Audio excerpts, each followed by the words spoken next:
ഇന്ന് ഹോസ്പിറ്റലിൽ നിന്നുള്ളൊരു വാട്ട ഈറ്റിന്റെ ഡേ ആണേ.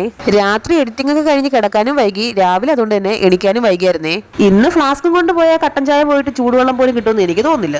ഞാൻ ഈ ലിഫ്റ്റിനകത്ത് കയറുമ്പോൾ ദൈവമേ എന്നെ കാത്തോളീന്ന് പറഞ്ഞാണ് കയറണം കേട്ടാ. എനിക്ക് ഭയങ്കര പേടിയാണേ. രാവിലെ തന്നെ ക്യാൻറ്റീനിൽ പോയി ആദ്യം തന്നെ ഒരു ഗ്ലാസ് ചായ മേടിച്ച് കുടിച്ചേ. അത് വീഡിയോ എടുക്കാൻ മറന്നു കേട്ടാ. തിരിച്ച് ഞാൻ റൂമിലെത്തിയപ്പോൾ അച്ഛനും നെബുലൈസേഷൻ ഒക്കെ ചെയ്തോണ്ടിരിക്കുകയായിരുന്നു കേട്ടോ. പിന്നെ അമ്മയും അച്ഛനൊക്കെ ചായ കുടിച്ചിട്ട് ബാക്കി ഇച്ചിരി ചായ എനിക്കും കിട്ടിയിട്ടുണ്ടേ. ചായക്ക് എന്താണെന്ന് അറിയാൻ വയ്യ, ഒടുക്കലത്തെ മധുരം. ഇങ്ങനെ ഒരു 2 ഗ്ലാസ് കുടിക്കുകയാണെങ്കിൽ ഞാൻ ഈ ഹോസ്പിറ്റലിൽ നിന്ന് പോകുന്നതിന് മുന്നേ ഒരു ഷുഗർ പേഷ്യന്റ് ആവും കേട്ടോ. രാവിലെ 10 മണിക്ക് പിന്നെയും ക്യാൻറ്റീനിൽ പോയി ദോശയും മുട്ടക്കറിയും മേടിച്ചുകൊണ്ട് വന്നായിരുന്നേ. ചീതൂട്ടിക്ക് പ്ലേറ്റിൽ ഒരു ദോശ എടുത്ത് വെച്ചപ്പോൾ അവൾ അത് വീശറി പോലെ കയ്യിലെടുത്ത് വെച്ച് വീശിക്കൊണ്ടിരിക്കുന്നു.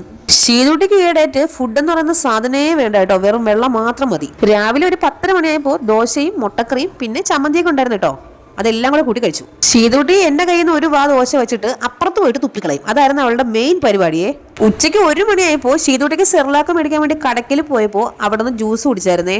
ഞാനൊരു ഗ്ലാസ് പൈനാപ്പിൾ ജ്യൂസും കുടിച്ചു. മോനൊരു ചോക്ലേറ്റിന്റെ പേസ്ട്രി മേടിച്ചു കൊടുത്തു കേട്ടോ. സ്പൂണ് വെച്ച് കുത്തിക്കോരിയൊക്കെ എടുക്കുന്നുണ്ട്, കഴിച്ചാൽ മതിയായിരുന്നു. സാധനമൊക്കെ മേടിച്ചിട്ട് തിരിച്ച് ഹോസ്പിറ്റലിൽ പോകാൻ നിന്നപ്പോൾ ഒടുക്കത്തെ മഴയായിരുന്നു കേട്ടോ. പക്ഷെ അതെല്ലാം കഴിഞ്ഞ് ഞാൻ തിരിച്ച് ഹോസ്പിറ്റലിൽ പോയപ്പോൾ എനിക്ക് ബമ്പർ അടിച്ചു.